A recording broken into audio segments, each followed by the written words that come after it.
Serikali ya Iran imetangaza kuwa haitafungua tena mlango bahari wa Hormuz endapo mzingiro uliowekwa na jeshi la wanamaji la Marekani utaendelea kuwepo. Licha ya kuongeza muda wa makubaliano ya kusitisha mapigano kati ya pande hizo, mamlaka za Tehran pia zimedai kuwa zimezikamata meli 3 zinazojaribu kuvuka katika njia hiyo muhimu ya kimkakati ya baharini bila kibali, hatua ambayo imeongeza mvutano katika eneo hilo linalotumiwa kusafirisha sehemu kubwa ya mafuta duniani. Akizungumza kuhusu suala hilo, spika wa bunge la Iran, Mohammad Bagher, alisema kufunguliwa tena kwa mlango huo wa bahari haukuwezekana wakati bado kuna kile alichokiita ukiukwaji wa wazi wa makubaliano ya kusitisha mapigano.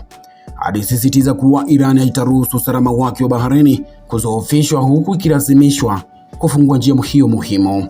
Garibaf aliyasema hayo baada ya kuongoza ujumbe wa Iran katika duru ya kwanza ya mazungumzo yaliyofanyika mjini Islamabad, mazungumzo yaliyolenga kupunguza mvutano na kutafuta suluhu ya kudumu ya mgogoro huo.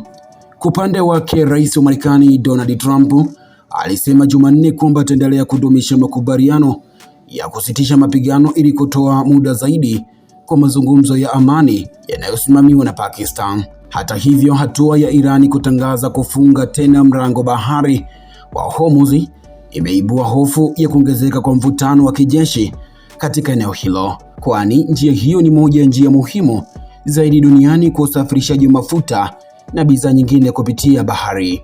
Wachambuzi wa masuala ya kimataifa wanasema kuwa iwapo mvutano huu utaendelea, unaweza kuathiri biashara ya kimataifa na usafirishaji wa nishati duniani, huku juhudi za kidiplomasia zikiendelea kufanyika ili kuepusha kuibuka kwa mgogoro mkubwa zaidi katika eneo la Mashariki ya Kati. Ili kupata habari zenye ukweli na uhakika, cha msingi bonyeza neno subscribe kisha alama ya kengele ili uendelee kuwa mwanafamilia wetu.